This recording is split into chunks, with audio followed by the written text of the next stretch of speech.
What is going on, YouTube? Welcome back to the channel. Casper's Kicks once again. Appreciate y'all for stopping in and checking out the channel. So it is that time of the year again. The year is almost up, which means it is time for me to give y'all my top 10 sneakers of 2022.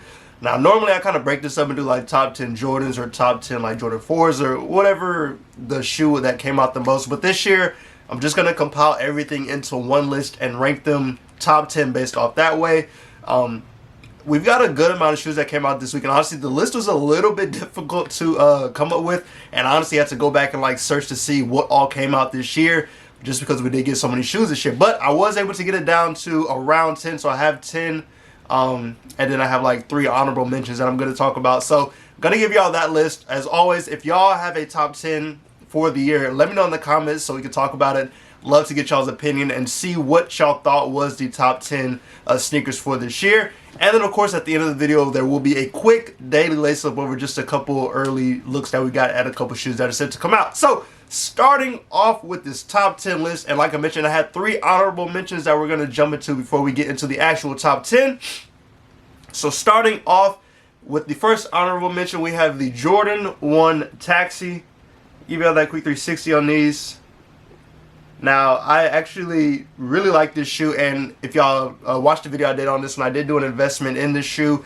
The only downside is Nike has been restocking this shoe left and right, but that is a great Jordan 1 that came out this year. I think that one is going to be one of the more popular Jordan 1s that came out this year. Over the long run, it'll just take a minute for people to really, I guess, latch onto that shoe, basically. Now, the second honorable mention is the Concepts Orange Lobster Dunk.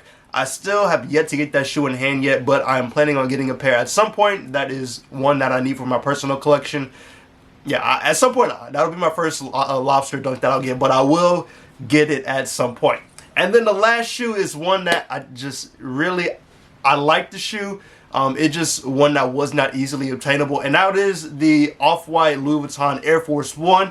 The quality on the shoe looked dope. The colors on the shoe looked dope. I think my favorite was the red colorway on the shoe. But once again, it was just one of those that just wasn't really attainable unless you just either had a connection at Louis Vuitton or you had the money to be able to get a pair. But that'll probably be a pair I never end up touching like for a personal, which is okay. I'm not really tripping too much about. But, you know, it is what it is. So those are my 3 honorable mentions. So let's go ahead and jump into this top 10 list. Alright, so starting off at number 10, and at number 10 I actually have 2 shoes that are on this list. Now, one was my girlfriend's option. She actually said, she was like, you need to add these on the top 10, so I was like, bet. So I have them here at number 10, and then I added another option that I liked as well. So it's basically like a combo on number 10 between my girlfriend and I, but her pick for number 10, or not even her pick for number 10, but one of her picks for the top 10 was the Air Jordan 1 Starfish, and that was the women's Jordan 1 that came out earlier this year. It actually came out not too long ago. I actually really liked the Starfish 1. The quality on the shoe was great. The color on there was great as well. The only thing I had that was negative with that shoe is that they didn't have extended sizes for that shoe. I would have loved to have copped that for personal. Like I mentioned, it is a dope Air Jordan 1, and I love the color on there. Now, my option for number 10, or my pick for number 10, was the Jordan 1, or Jordan 4, excuse me, Zen Master. Now, these have still not released in the United States, but I did end up picking up my pair of GOAT.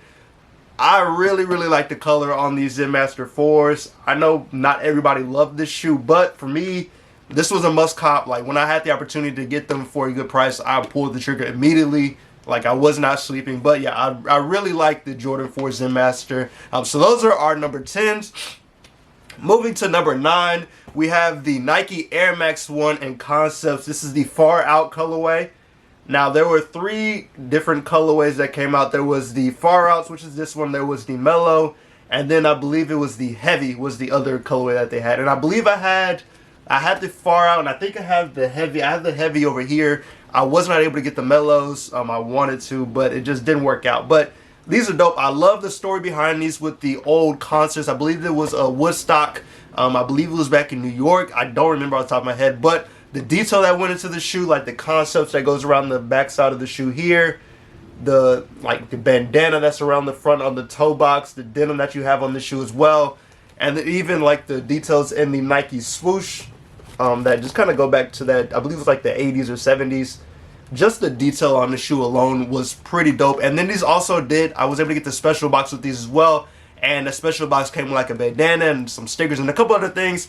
And then the actual special box itself was a bust, basically designed into a shoebox. So there was just a bunch that went into this concept release. Concept does a great job with the detail that they put into the shoe. So this is just another one. I'm glad I was able to get this pair. Like I mentioned, this was the one that I wanted the most out of the three. Like I mentioned, I do have the heavies, and then I may try and pick up the mellows. I'm just not sure at this point. But this is my number 9 shoe. Now moving to shoe number 8, this is one of the shoes that I actually don't have in hand, and I just don't know if I ever end up having a pair of these. But that is the Jordan 1 Low and Travis Scott Reverse Mocha. Now I really did like the color on this one. It's like that white and mocha color on here. I'll put up a picture just so y'all can see what that shoe looks like. Y'all have heard my struggles with trying to get Travis Scott's to retail. I just have had no luck copying pairs off sneakers or Travis Scott Swiftstart or just anywhere else for a pair for retail. So a lot of times I have to pay resale for the shoe, and I don't always want to pay resale for shoes all the time, especially Travis Scott's, because the resale price on them gets so high. But a dope Jordan 1 Low. He had 2 that dropped this year. There was the Black Phantom that recently released, and then the Reverse Mochas. I like the Reverse Mochas a little bit better than the Phantoms, but either way, they're both pretty dope Jordan 1 Lows. But the Reverse Mocha was by far my favorite out of the 2. Now moving to shoe number 7, this is the Jordan 1 Low Zion Williamson. This is the Voodoo, and this shoe was honestly pretty dope. This is another one I don't have in hand. I don't know if I ever end up copying this shoe, but I love the detail on this shoe, just the different materials that they put on here. And I'll put up a picture as well so y'all can see what the shoe looks like, but I have it on my phone. But you got like the stitching going over the swoosh. You got the Voodoo face on the side of the shoe. The upside down Air Jordan Wings logo on the heel of the shoe as well. So there were just a bunch of details that went into this Air Jordan 1 Zion. Pretty dope shoe. I know like a lot of people were waiting on this shoe for a very long time. Like we saw pictures of it, and it just took a long time for it to come out. And when it did come out on sneakers, I did try to go for it, but I had no luck. But just altogether, a pretty well put together shoe. I've seen it at sneaker shows, but like I mentioned, I haven't been able to get it in hand in my size or anything like that to be able to see like if I actually want to keep the pair. But still at the same time, a very nice, clean Jordan 1 Low. And like I mentioned, I just love the detail with that shoe. Now moving to number 6, we're going to go to New Balance, and this is the Joe Fresh Good 993 Performance Art. This is the, let me get the powder pink colorway, and I did a review on these earlier this year. I believe the 993, this shoe model right here was the first of the I guess model line for New Balance, the 993. Now these did come in 3 different colors. There was a pink pair, which is this one right here. There was a green pair, and then there was a blue pair as well. I ended up getting the pink pair, which is the pair that I like the most. Now as you see, I have not worn these yet. I gotta find an outfit to put together with these to wear them. But you know, it's different to see New Balance making such a wave, especially I guess this year and over the past couple of years. People actually really like New Balances, so this was just a dope shoe just to get in hand. Like I mentioned, I love the color of this pink. It pops. It's a nice color, so just cool to have this shoe. Now moving to number 5 is another shoe I don't have in hand. That is the Kobe. It's the Kobe 6 Mambasitas.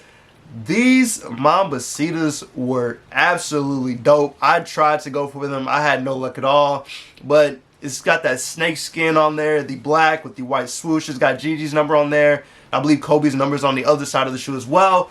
Just one, of course, we all know the story behind, or not the story behind the shoe, but just the details tying into the shoe and everything like that. But even outside of that, it's still just a dope shoe. It was nice to get a Kobe as well. This one also, the resale price on these is crazy expensive. This is another one I just don't know if I'll ever be able to get in hand, or just for myself, just because of how expensive the price is. But if I could, of course, I will try to get a pair. But these are pretty dope to get. I think this pair and then the Grinches are probably my 2 like top Kobe 6 Kobe 6s that I actually do like. The Grinches are really dope as well. Those are just very bright compared to these, which are just a black and white Kobe or just a Kobe shoe. But dope shoe at the same time. Now moving to number 4, I have the Air Jordan 1 High 85 Georgetown.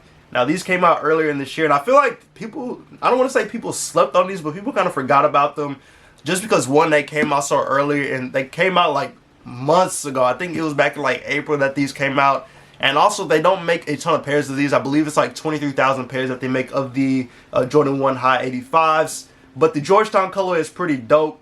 I've started getting these, and now I'm like, I just have to get them every year they come out. The only pair I don't have is the neutral gray, but I have the bread colorway, and I have these, and I think there's another, I know there's another one. I don't remember off the top of my head, but next year we're supposed to be getting the black and white colorway. I will be trying to cop those. I'm curious to see how they look in person, but yeah, I was able to get these this year.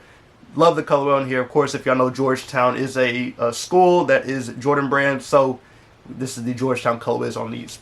Now moving to number 3, so we're at the top 3 now. So number 3, I have the Jackie Robinson Nike Dunk Low, and I feel like this is a theme with my top 10. A lot of these shoes have a bunch of detail tied to them, a lot of history tied to these shoes. Of course, this one being Jackie Robinson.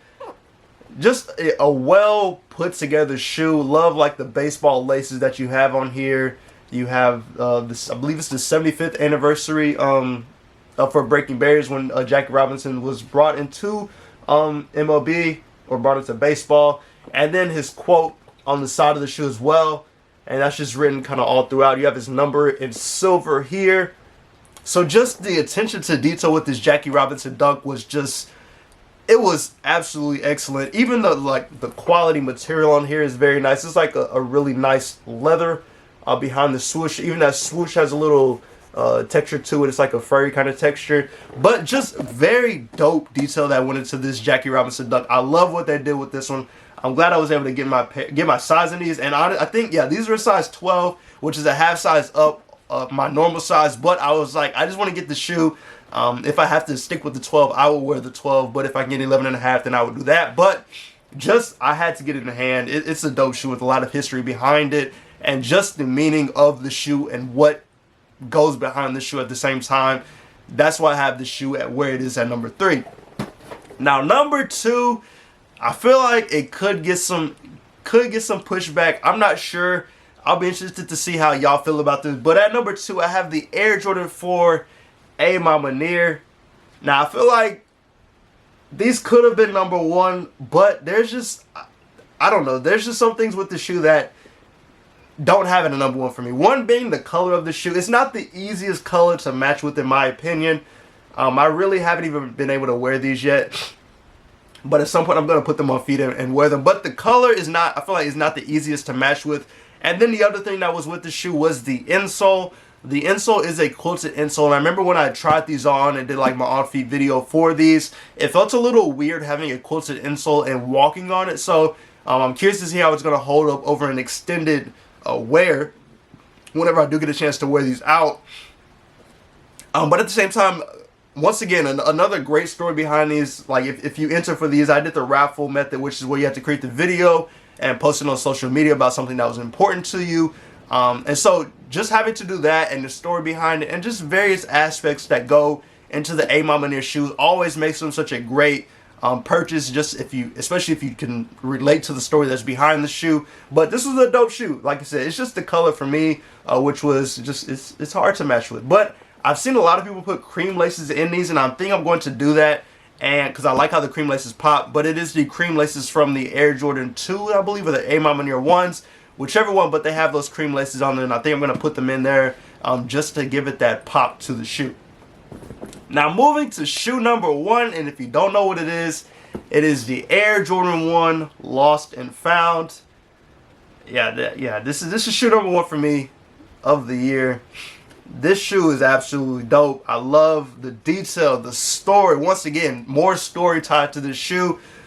The fact of having thinking like an old Jordan 1 that was lost and is found years later, and you put the age detail on here, and you have the crackle leather on the ankle collar. You have the crackle leather all over the shoe as well. It's just, the concept behind it was very dope. The receipt in the box, the faded box, just the whole aspect behind the Reimagined series when it comes to these was very, very well done in my opinion. I know next year we have I have them right here literally, the Air Jordan 3 Reimagined. These are the white cements which come out next year. But just that whole Reimagined line, I just really like what they do. So the Lost and Found ones for sure was the Jordan of the year, or just the sneaker of the year for me.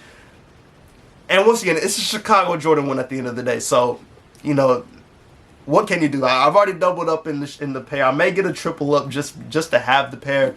But yeah, these were by far the sneaker of the year for me. I'm glad I was able to get my hands on these. I know it was not easy trying to get pairs of these Air Jordan 1 Lost and Founds because everybody was going for them. But once again, just a lot of the story behind it, the detail in the shoe, and then it's a black and red shoe. It's a Jordan 1 Chicago basically. So just a bunch of detail into the shoe. So that is my top 10 plus my 3 honorable mentions. Let me know in the comments what your top 10 sneakers of the year are. I'm very curious to see where people rank things just kind of throughout the whole year.